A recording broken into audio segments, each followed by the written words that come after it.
Danta Wright, de 17 años, se sentó en esa sala del tribunal del condado de Washtenaw con una sonrisa que heló la sangre de cada persona presente. Mientras la madre del joven al que había asesinado lloraba abiertamente a solo unos metros de él, mientras su prima leía en voz alta una declaración tan cruda de dolor que parecía desgarrar el aire mismo, este asesino adolescente hizo algo impensable. Sonrió burlonamente. Se rió. Movió la cabeza como si todo el procedimiento no fuera más que una interrupción inconveniente a su día, un contratiempo menor en una vida que estaba absolutamente seguro continuaría sin consecuencias graves. Danta Wright creía con cada fibra de su ser que su juventud sería su escudo, que el sistema sería indulgente con él, que saldría de esa sala del tribunal y reanudaría su vida en poco tiempo. Lo que no entendía, lo que su arrogancia y frialdad no le permitían comprender, era que un juez lo estaba observando. Un juez que había visto pasar a miles de acusados por su sala. Un juez que había desarrollado una habilidad casi sobrenatural para leer el carácter de quienes se presentaban ante él. Y este juez, el honorable David Schwartz, estaba a punto de enseñarle a este adolescente sonriente una lección sobre justicia que borraría esa sonrisa de su rostro para siempre. Esta es la historia de cómo un momento de suprema arrogancia en una sala del tribunal se convirtió en el momento definitorio que selló el destino de un asesino. Esta es la historia de Danta Wright, Jordan Klee, y el día en que la justicia se negó a pestañear. La ciudad y la víctima. La ciudad de Ann Arbor, Michigan, siempre ha tenido cierta reputación. Una ciudad universitaria progresista donde la Universidad de Michigan domina no solo el paisaje físico, sino el latido cultural y económico de toda la comunidad. Calles arboladas conectan vecindarios de casas artesanales y condominios modernos, mientras el centro estalla con librerías, restaurantes y cafeterías, frecuentadas por estudiantes y profesores involucrados en un discurso intelectual interminable. Es un lugar donde los sábados de fútbol americano traen a 100.000 personas al Michigan Stadium, donde las hojas de otoño pintan el campus en dorados y rojos brillantes, donde la calidad de las escuelas públicas atrae familias de toda la región. Ann Arbor es una ciudad que se enorgullece de ser segura, educada y próspera. Un lugar donde el crimen violento parece algo que sucede en otros lugares, en otras ciudades, a otras personas. La tasa de homicidios en Ann Arbor típicamente ronda cerca del mínimo nacional, con la mayoría de los años viendo solo 1 o 2 homicidios en toda la ciudad.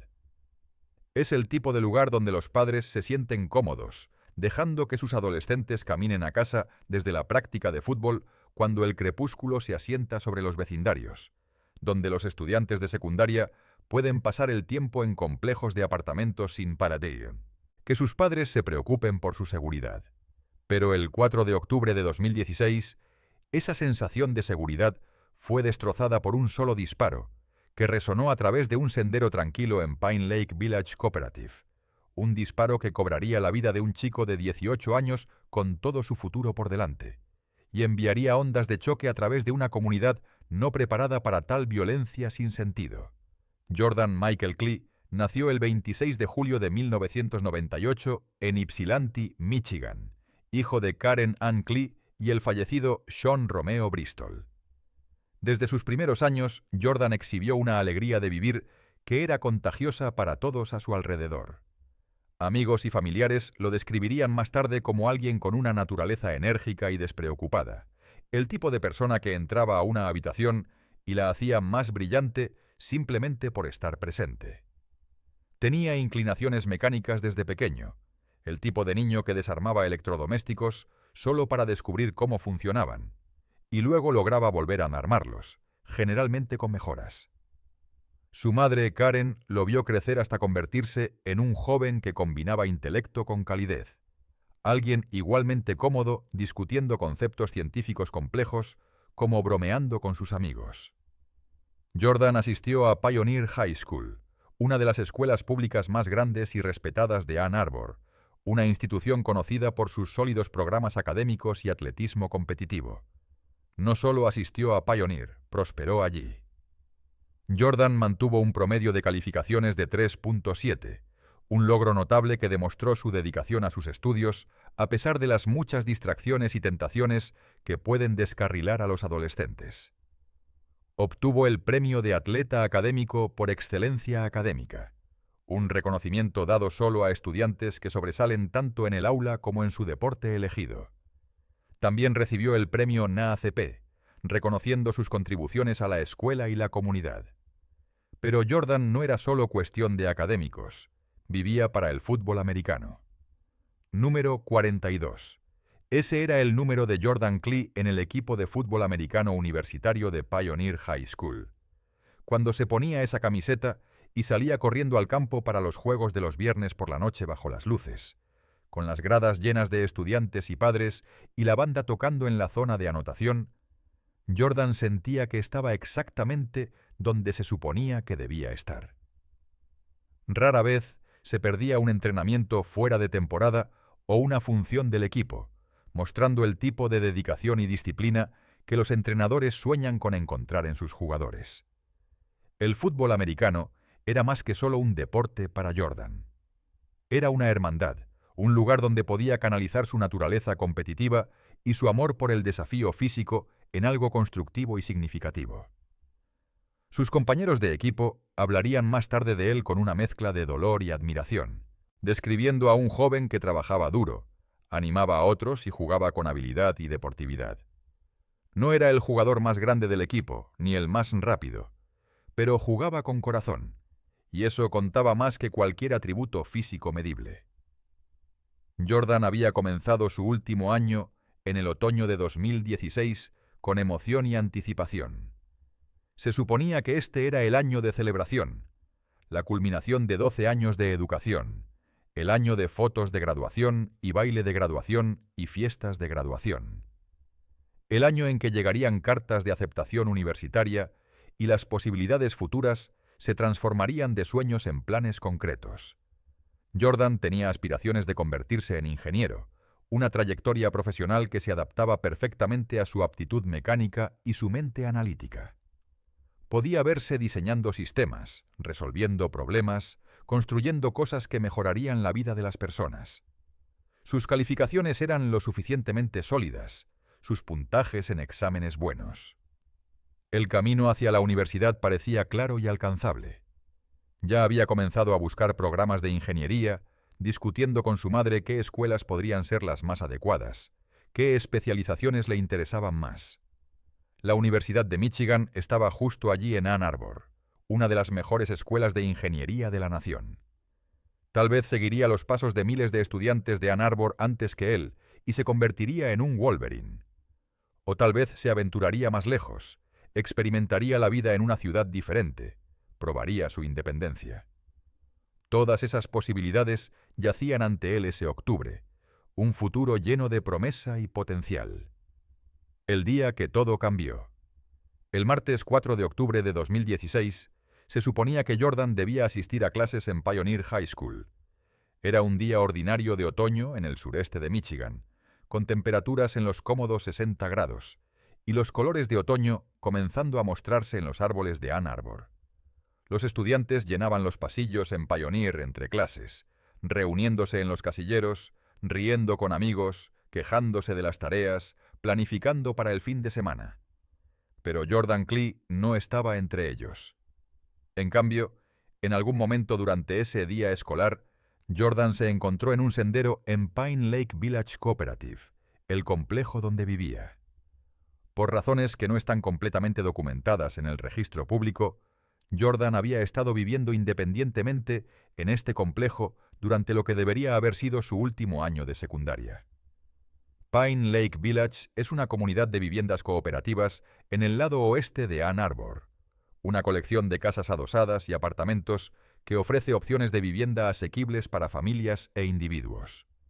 Lo que se sabe con certeza es que alrededor de las 2:15 de la tarde, Jordan encontró a otros 3 adolescentes en o cerca de ese sendero. No estaban allí por accidente, no se oye. Habían topado con Jordan al azar. Estos 3 jóvenes, Danta Wright, Del Reno Gracie y Jermarius Ellison, habían llegado a Pine Lake Village con un propósito específico. Tenían la intención de cometer un robo. Si habían apuntado específicamente a Jordan, o si simplemente lo vieron como una víctima disponible, no está claro, pero lo que siguió fue una confrontación violenta que terminaría con la vida de Jordan y alteraría para siempre la trayectoria de todos los involucrados. La secuencia exacta de eventos, durante esos minutos críticos, solo puede reconstruirse parcialmente a partir del testimonio y la evidencia que surgió durante los procedimientos legales posteriores. Lo que se sabe es que Danta Wright, quien tenía 17 años en ese momento, estaba armado con una pistola. Junto con sus dos cómplices, confrontó a Jordan Klee, probablemente exigiendo dinero, objetos de valor o ambos. Jordan pudo haber resistido, pudo haber intentado huir, pudo haber intentado razonar con sus atacantes. Lo que sea que haya transcurrido durante esa confrontación, se intensificó hasta el punto en que Danta Wright tomó una decisión que nunca puede deshacerse, una elección que destruyó múltiples vidas en un instante. Levantó esa pistola, la apuntó a Jordan Klee y apretó el gatillo. El disparo, disparado a media tarde de un martes en un complejo residencial, destrozó el aire otoñal. Algunos residentes que estaban en casa en ese momento reportarían más tarde a la policía que escucharon lo que sonaba como un disparo alrededor de esa hora, aproximadamente 45 minutos antes de que se descubriera el cuerpo de Jordan. Pero inicialmente nadie llamó a la policía. En un entorno suburbano, un solo ruido fuerte puede ser ambiguo. La gente escuchó el ruido, lo registró en algún lugar del fondo de su conciencia, pero no lo interpretó inmediatamente como disparos, no corrió a sus ventanas ni salió a investigar. Este fenómeno trágicamente común, donde los testigos potenciales escuchan disparos pero no los reconocen inmediatamente o no actúan sobre lo que han escuchado, dio a Danta Wright y sus cómplices tiempo para huir de la escena. La bala golpeó a Jordan en la parte posterior de su cabeza, un detalle que luego se revelaría durante los procedimientos judiciales.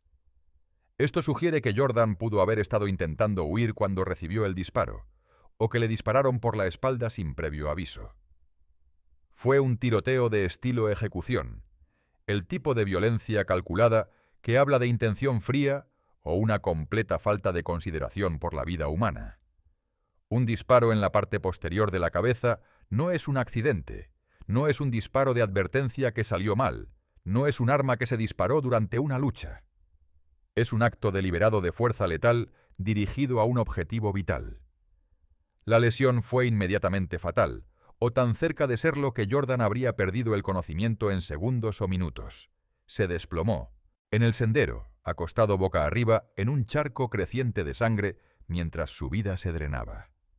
Nadie estaba allí para ayudarlo, para llamar a servicios de emergencia, para sostener su mano u ofrecer consuelo en sus momentos finales. Murió solo en ese sendero, su cuerpo sin descubrir durante casi una hora, mientras la tarde otoñal se desvanecía lentamente hacia la noche. La investigación. Aproximadamente a las 3 de la tarde, un trabajador de mantenimiento empleado por Pine Lake Village Cooperative estaba haciendo sus rondas por el complejo cuando notó algo que lo detuvo en seco. Una figura yacía inmóvil en el sendero adelante. El trabajador de mantenimiento se acercó cautelosamente, tal vez pensando al principio que alguien había caído y estaba herido.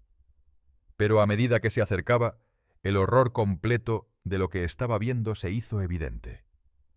La persona que yacía en el sendero era un joven, acostado boca arriba, y había sangre, demasiada sangre. El trabajador de mantenimiento pudo ver que la víctima no se movía, no respiraba, no mostraba signos de vida. Esta no era alguien que había caído y necesitaba ayuda para levantarse. Esta era una escena de muerte. El trabajador inmediatamente se retiró y llamó al 911, reportando el descubrimiento de lo que parecía ser un individuo fallecido en Pine Lake Village Cooperative. Las primeras unidades de patrulla llegaron a Pine Lake Village minutos después de la llamada, deteniéndose con luces intermitentes, pero sirenas silenciosas por respeto a la naturaleza residencial del área. Los oficiales rápidamente aseguraron la escena, estableciendo un perímetro alrededor del sendero donde yacía el cuerpo de Jordan y comenzando el proceso de documentar todo antes de que cualquier evidencia pudiera ser contaminada o perturbada. Los paramédicos confirmaron lo que ya era sombríamente obvio. El joven en el sendero estaba fallecido, y había estado así por algún tiempo. El teniente Matthew Leake, del Departamento de Policía de Ann Arbor, tomó el mando de la escena, coordinando las diversas unidades que respondían a lo que ahora estaba siendo oficialmente investigado como un homicidio. A medida que la palabra se extendió por el complejo de Pine Lake Village, los residentes comenzaron a emerger de sus casas adosadas y apartamentos, reuniéndose en los bordes del perímetro policial, hablando en tonos bajos, tratando de entender qué había sucedido en su comunidad normalmente tranquila.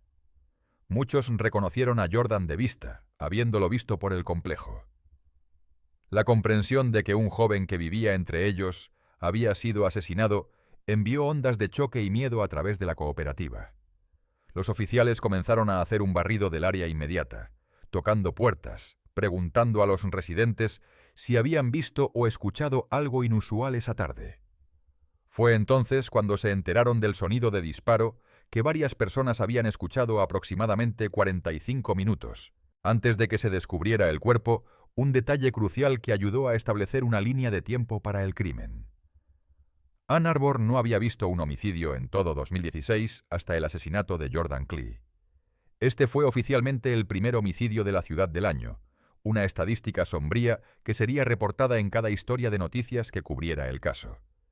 Para una ciudad de aproximadamente 120.000 personas, pasar casi 10 meses sin un solo asesinato era un testimonio de la seguridad relativa y prosperidad de la comunidad.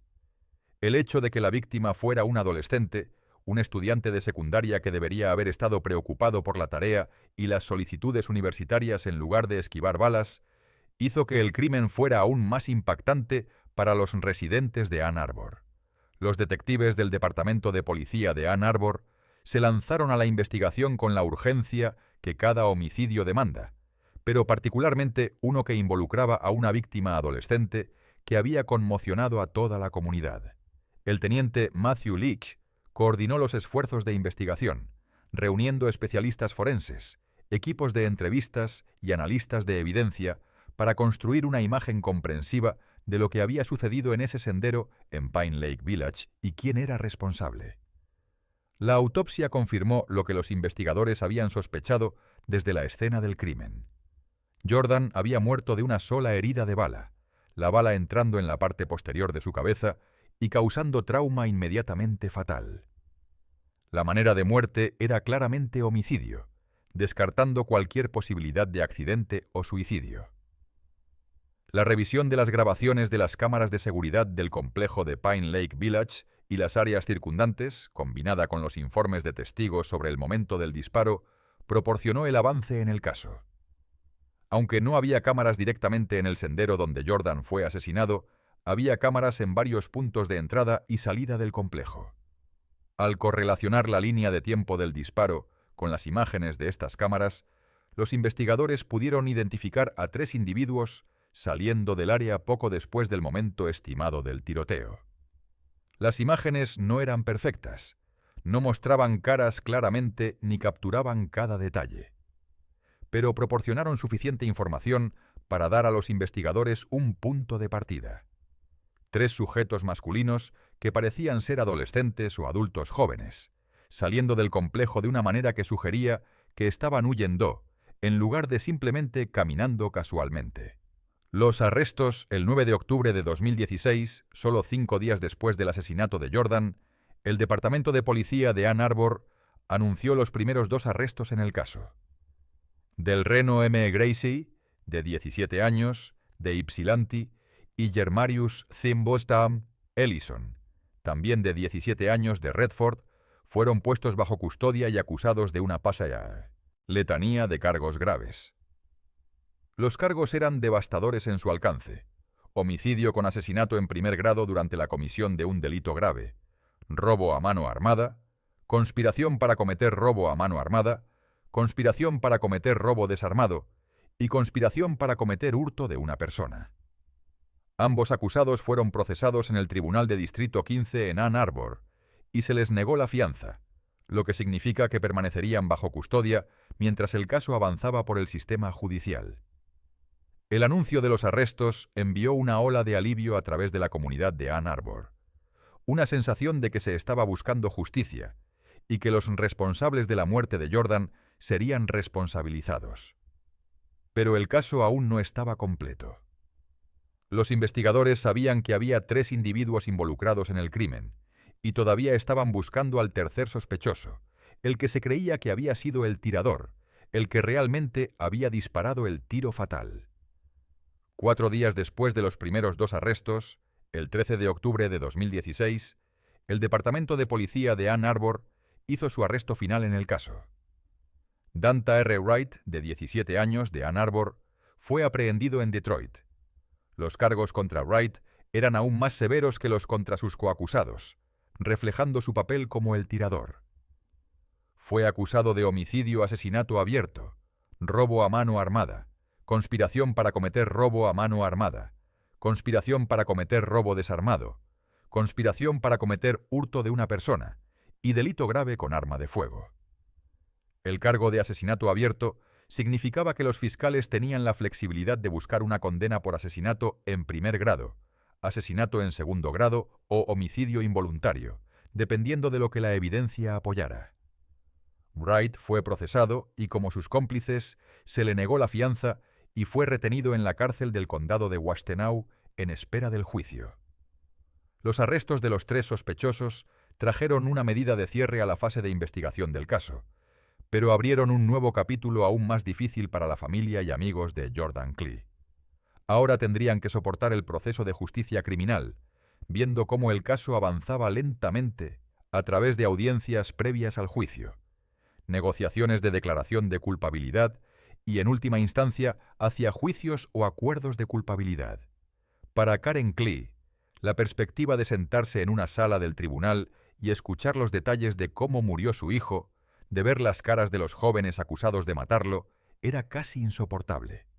Pero estaba decidida a estar presente, a representar a Jordan, a asegurarse de que el sistema entregara justicia para su hijo. Los acuerdos de culpabilidad. A medida que el caso avanzaba por el sistema judicial, durante los meses siguientes, los fiscales evaluaron sus opciones. Podían llevar a los 3 acusados a juicio, presentando su caso completo y pidiendo a los jurados que condenaran por todos los cargos.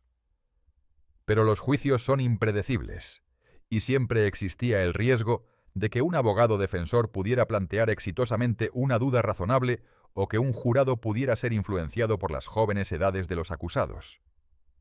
Alternativamente, los fiscales podían negociar acuerdos de culpabilidad, asegurando condenas garantizadas a cambio de que los acusados aceptaran la responsabilidad y potencialmente proporcionaran testimonio sobre los detalles del crimen. En diciembre de 2016, Del Reno Gracie se convirtió en el primero de los 3 acusados en aceptar un acuerdo de culpabilidad. Se declaró culpable de asesinato en segundo grado, robo a mano armada y conspiración para cometer robo a mano armada a cambio de que la Fiscalía acordara un rango de sentencia específico y no persiguiera una condena por el cargo más grave de asesinato durante la comisión de un delito grave.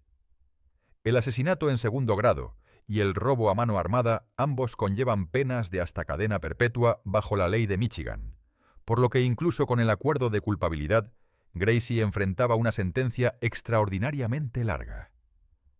Jermarius Ellison finalmente aceptó un acuerdo de culpabilidad similar, también declarándose culpable de asesinato en segundo grado y cargos relacionados. Para Danta Wright, la decisión sobre si aceptar un acuerdo de culpabilidad o ir a juicio era complicada por varios factores. Primero, estaba la cuestión de cuánto tiempo en prisión estaba dispuesto a aceptar. Los fiscales nunca iban a ofrecerle un trato favorable que lo viera liberado mientras aún era un hombre joven. Cualquier acuerdo de culpabilidad implicaría décadas en prisión. Segundo, había evidencia que vinculaba a Wright con otro tiroteo, un incidente separado en 2015 en el que supuestamente había disparado y matado a Keandre Duff, de 20 años, en lo que se describió como un tiroteo relacionado con pandillas en Ypsilanti. Los fiscales no habían acusado inicialmente a Wright en relación con la muerte de Duff, pero la existencia de ese tiroteo previo les dio influencia en las negociaciones de culpabilidad. Podían ofrecer no perseguir cargos en el caso Duff como parte de un acuerdo de culpabilidad en el asesinato de Jordan Klee, o podían amenazar con acusarlo de ese asesinato anterior también si se negaba a aceptar un acuerdo de culpabilidad en el caso Klee. Finalmente, después de meses de negociaciones, Danta Wright aceptó un acuerdo de culpabilidad. Los términos específicos del acuerdo involucraban a Wright declarándose culpable de asesinato.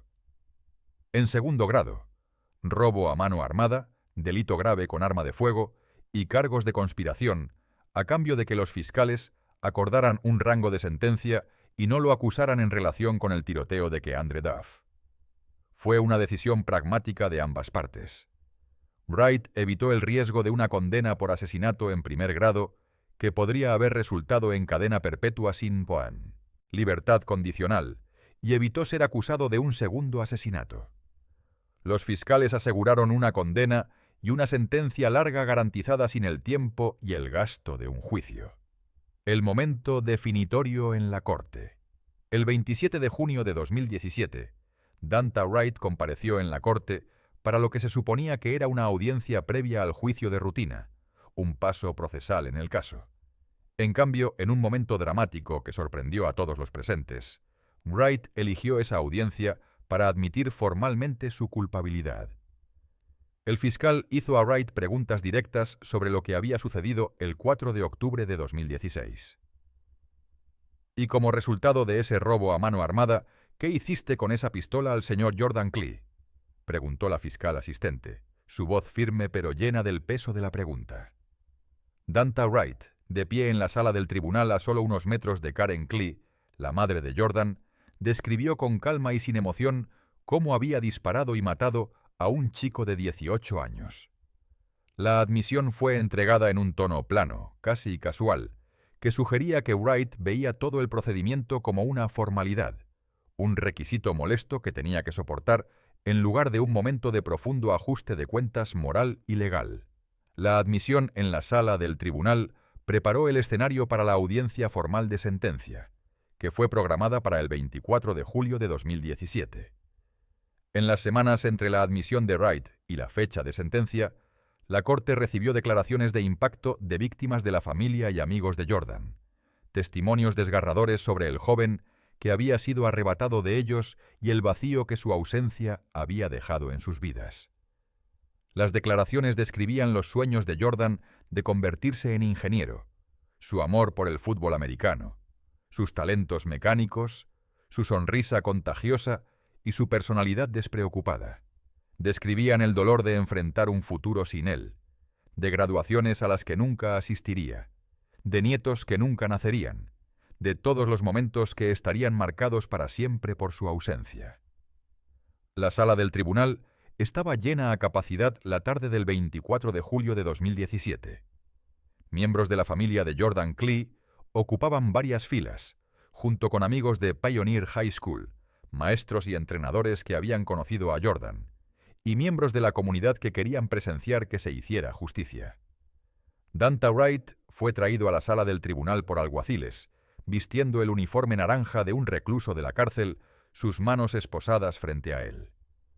Fue sentado en la mesa de la defensa junto a su abogado, David Goldstein, quien lo había representado durante las negociaciones de culpabilidad. El honorable David Schwartz, un juez del Tribunal del Circuito del Condado de Washtenaw, presidió la audiencia. El juez Schwartz era un jurista experimentado con una reputación de ser firme pero justo, alguien que tomaba sus responsabilidades en serio y que entendía el peso de las decisiones que tomaba. Desde el estrado. El juez Schwartz llamó a la audiencia al orden e invitó a la familia de la víctima a presentar sus declaraciones de impacto. Courtney Klee, la prima de Jordan, se acercó al podio. Había aceptado leer una declaración en nombre de Karen Klee, la madre de Jordan, quien estaba demasiado abrumada emocionalmente para leerla ella misma. Karen se sentó en la galería, las lágrimas ya corriendo por su rostro, mientras Courtney comenzaba a leer sus palabras.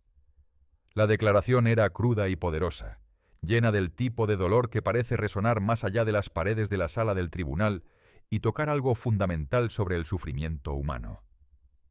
«He perdido a mi único hijo, mi bebé, mi amigo», leyó Courtney, su propia voz espesa de emoción. «Más que eso, perdí risas y amor. Ya no tengo la esperanza de tener nietos». Las palabras flotaban en el aire, cada oración un golpe de martillo describiendo la totalidad de la pérdida de Karen. Jordan había sido su único hijo, lo que significa que su muerte no solo había tomado a su hijo, sino que había terminado su papel como madre de hijos vivos. Había robado sus sueños de verlo construir una vida y comenzar una familia propia.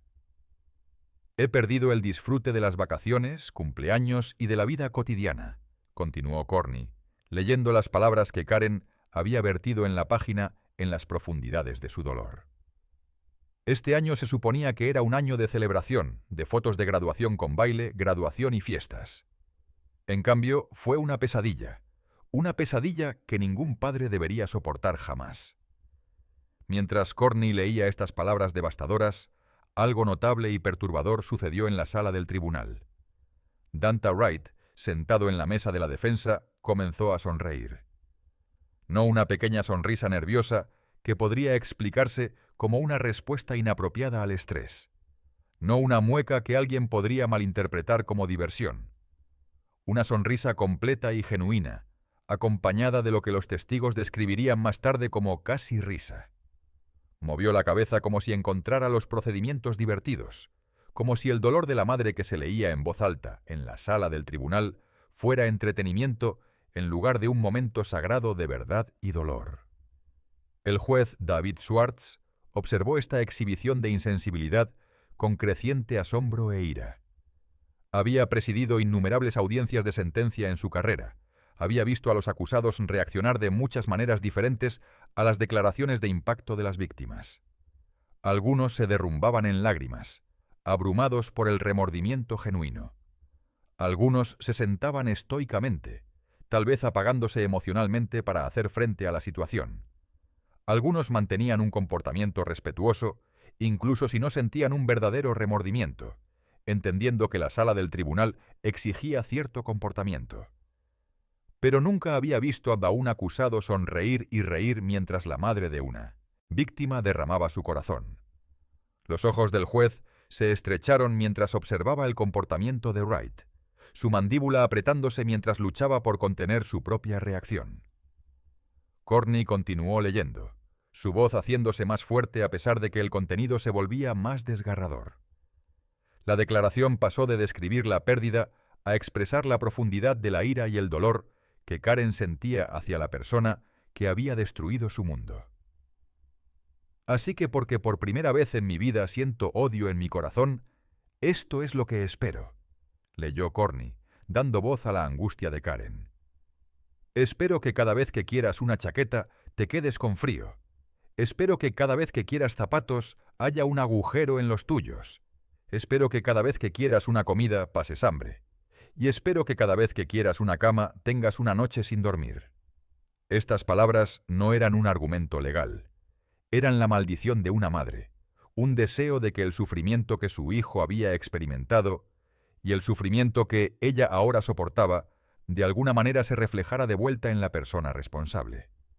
Pero si Karen Klee esperaba que sus palabras tocaran algo humano en Danta Wright, que perforaran sus defensas y lo hicieran sentir incluso una fracción del dolor que había causado, se decepcionó.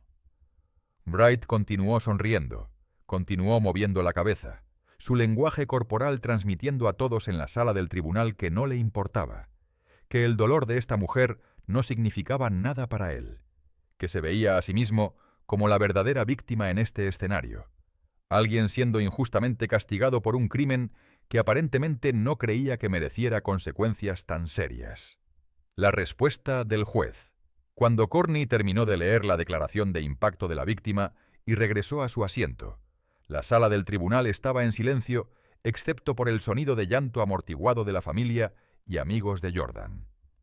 El juez Schwartz permitió que pasara un momento, dejando que el peso de esas palabras se asentara, antes de volver su atención al acusado. Según el procedimiento estándar en las audiencias de sentencia, se le da al acusado la oportunidad de dirigirse a la corte, de disculparse si lo desea, de expresar remordimiento, de proporcionar cualquier contexto o explicación para sus acciones que crean que la corte debe considerar antes de que se imponga la sentencia.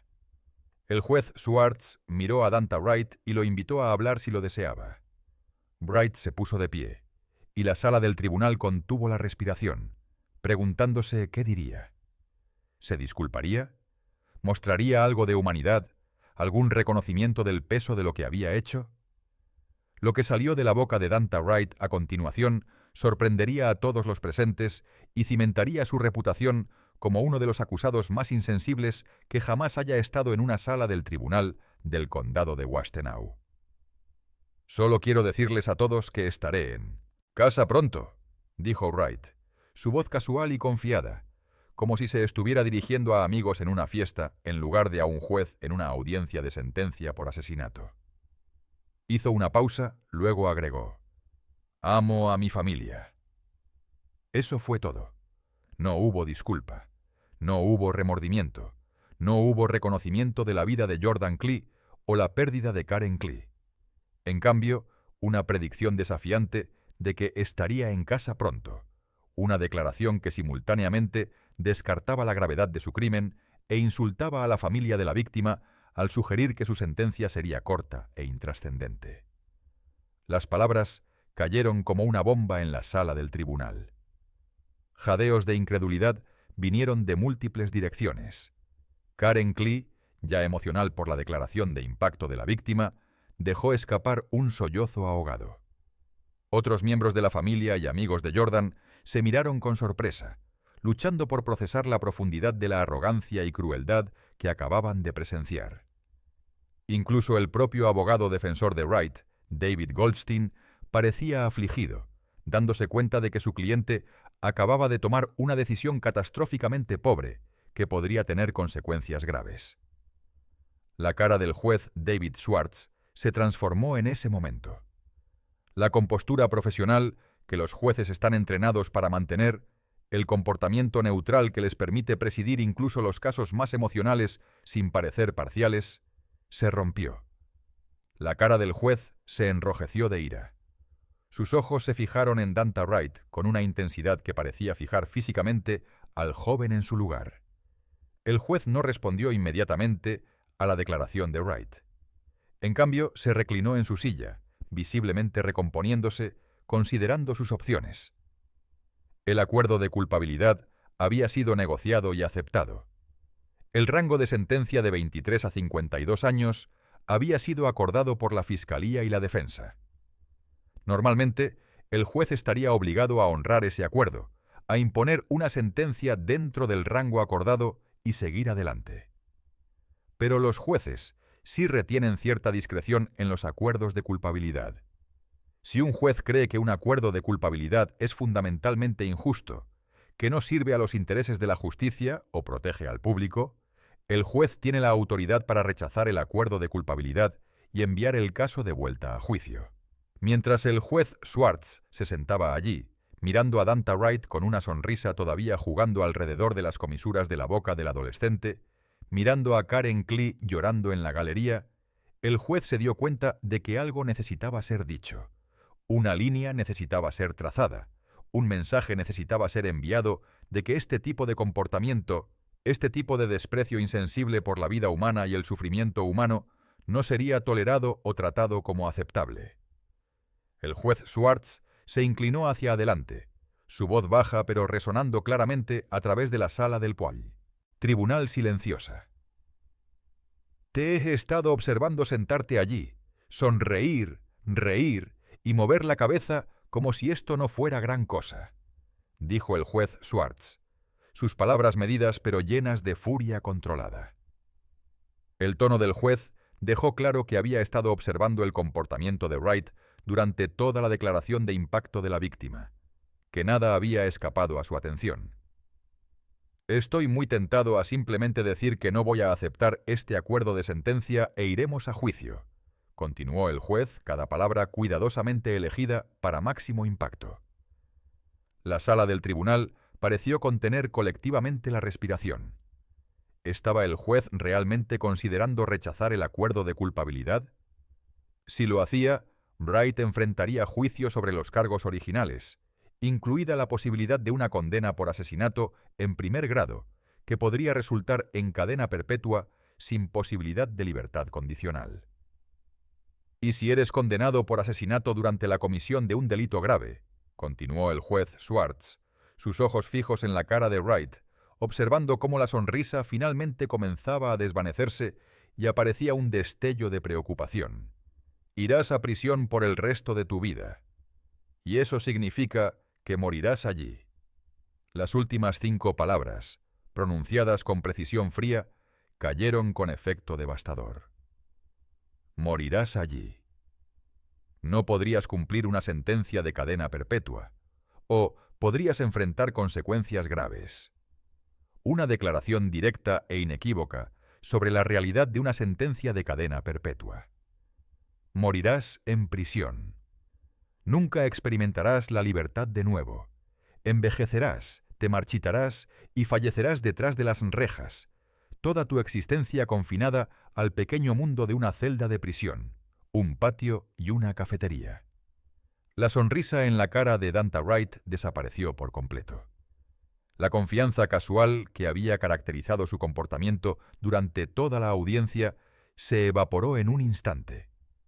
Por primera vez desde que comenzaron los procedimientos, Wright pareció entender que estaba en serios problemas, que su arrogancia y falta de remordimiento tenían consecuencias, que el juez sentado ante él tenía el poder de cambiar toda la trayectoria de su vida con una sola decisión. El juez Schwartz dejó que las palabras flotaran en el aire por un largo momento, permitiendo que Wright las absorbiera completamente, permitiendo que todos en la sala del tribunal entendieran la gravedad de lo que se estaba diciendo. Luego el juez dirigió su atención a los fiscales, preguntándoles directamente si querían reconsiderar el acuerdo de culpabilidad dado el comportamiento y las declaraciones de Wright en la corte. Este fue un momento extraordinario. Los fiscales habían negociado este acuerdo de culpabilidad de buena fe. Probablemente habían pasado meses elaborando los detalles. Habían hecho el cálculo de que aceptar la declaración de culpabilidad de Wright por asesinato en segundo grado y cargos relacionados con una sentencia de 23 a 52 años, era un mejor resultado que arriesgarse a un juicio donde cualquier cosa podría suceder. Después de recibir la respuesta de los fiscales, el juez Schwartz tomó su decisión. Aceptaría el acuerdo de culpabilidad e impondría sentencia dentro del rango acordado. Pero antes de hacerlo, tenía más que decir a Dante Wright, un juicio verbal que iba más allá de la sentencia legal y abordaba las dimensiones morales del crimen de Wright y su comportamiento en la sala del tribunal. Los comentarios del juez desde el estrado, aunque no formaban parte de la sentencia oficial, tenían un enorme peso. Los jueces tienen una plataforma única desde la cual hablar, y cuando eligen ir más allá del mínimo procesal y realmente dirigirse a los acusados directamente sobre la naturaleza de sus crímenes y caracteres, esas palabras pueden resonar durante años. El juez Schwartz usó esa plataforma para entregar una acusación mordaz de la insensibilidad y arrogancia de Dante Wright, dejando claro que aunque la corte estaba obligada por el acuerdo de culpabilidad, no estaba respaldando o minimizando la gravedad de lo que Wright había hecho o la inquietante falta de humanidad que había mostrado. Siguiendo sus comentarios, el juez Schwartz impuso sentencia. Dante Wright fue sentenciado a 23 a 52 años en prisión por robo a mano armada, delito grave con arma de fuego y asesinato en segundo grado de Jordan Clee. Además, como parte del acuerdo de culpabilidad, Wright no sería acusado en relación con el tiroteo de 2015 que resultó en la muerte de Keandre Duff, un beneficio significativo para Wright que le ahorró enfrentar lo que podría haber sido una segunda sentencia de cadena perpetua. La sentencia fue estructurada de modo que los diversos cargos se ejecutarían consecutivamente en algunos casos, asegurando que Wright cumpliría el mínimo completo de 23 años antes de ser elegible para libertad condicional. Sus dos cómplices, Del Reno Gracie y Jermarius Ellison, Fueron sentenciados en septiembre de 2017 a 15 a 40 años en prisión cada uno, reflejando sus roles menores como participantes en el robo, pero no como el tirador, y también reflejando sus comportamientos más apropiados en la corte y expresiones de remordimiento. La disparidad significativa entre las sentencias dadas a Wright por un lado y a Gracie y Ellison por el otro, 8 a 12 años adicionales para Wright, reflejó tanto su papel como el tirador real, como el impacto de su comportamiento en la corte en la decisión del juez sobre dónde dentro del rango de sentencia acordado colocarlo. Reflexiones finales. El caso de Danta Wright y Jordan Klee sirve como un poderoso recordatorio de varias verdades importantes sobre el crimen, la justicia y la naturaleza humana. Primero, nos recuerda que la violencia puede estallar en cualquier lugar, en cualquier momento, destrozando vidas y que hará. Comunidades sin previo aviso. Jordan Klee no estaba involucrado en pandillas, no estaba participando en comportamientos riesgosos. Era simplemente un joven que vivía su vida en lo que debería haber sido un entorno seguro. Sin embargo, se encontró con 3 individuos que habían tomado la decisión de cometer robo a mano armada, y ese encuentro le costó la vida. Segundo, el caso demuestra la importancia de la responsabilidad en el sistema de justicia. Si bien hay debates en curso sobre las sentencias apropiadas para delincuentes juveniles y sobre la capacidad de rehabilitación, el hecho es que Wright, Gracie y Ellison tomaron decisiones que resultaron en la muerte de un joven. El sistema de justicia los responsabilizó por esas decisiones, imponiendo sentencias sustanciales que reflejaron la gravedad de su crimen mientras aún mantenían la posibilidad de eventual libertad condicional. La respuesta del juez Schwartz al comportamiento de Wright en la corte mostró que la responsabilidad se extiende más allá de solo la sentencia legal. Incluye juicio moral sobre el carácter del acusado y una voluntad de señalar comportamiento que demuestra una falta de humanidad o remordimiento. Tercero, el caso ilustra los efectos de onda devastadores del asesinato. La muerte de Jordan no solo terminó una vida. Destruyó el mundo de su madre, privó a sus abuelos de su nieto, quitó el hermano de sus medio hermanos, robó a sus compañeros de clase y compañeros de equipo de su amigo, y dejó a toda una comunidad traumatizada. Cada asesinato crea innumerables víctimas secundarias, personas cuyas vidas se alteran para siempre por la pérdida, incluso si no fueron el objetivo directo de la violencia. Finalmente, el caso sirve como una historia de advertencia sobre la arrogancia y las consecuencias de mostrar desprecio por las víctimas y por la justicia misma. La creencia de Danta Wright de que estaría en casa pronto, su sonrisa burlona hacia una madre afligida, su completa falta de remordimiento, todas estas cosas demostraron un error de cálculo fundamental sobre cómo funciona el sistema de justicia y cómo los jueces responden a los acusados que muestran tal insensibilidad.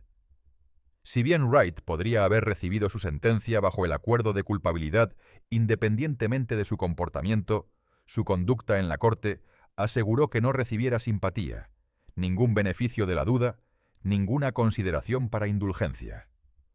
Su arrogancia se convirtió en la característica definitoria de su caso, lo que la gente recuerda cuando escuchan su nombre. Wright comenzó a cumplir su sentencia en el sistema penitenciario de Michigan, y no será elegible para comparecer ante la Junta de Libertad Condicional hasta 2040, cuando tendrá aproximadamente 40 años. Y la elegibilidad para libertad condicional no garantiza la liberación. La Junta de Libertad Condicional tendrá que revisar su conducta en prisión, su participación en programas de rehabilitación, sus expresiones de remordimiento y su riesgo de reincidencia antes de decidir si otorgarle la libertad condicional o requerirle que cumpla tiempo adicional.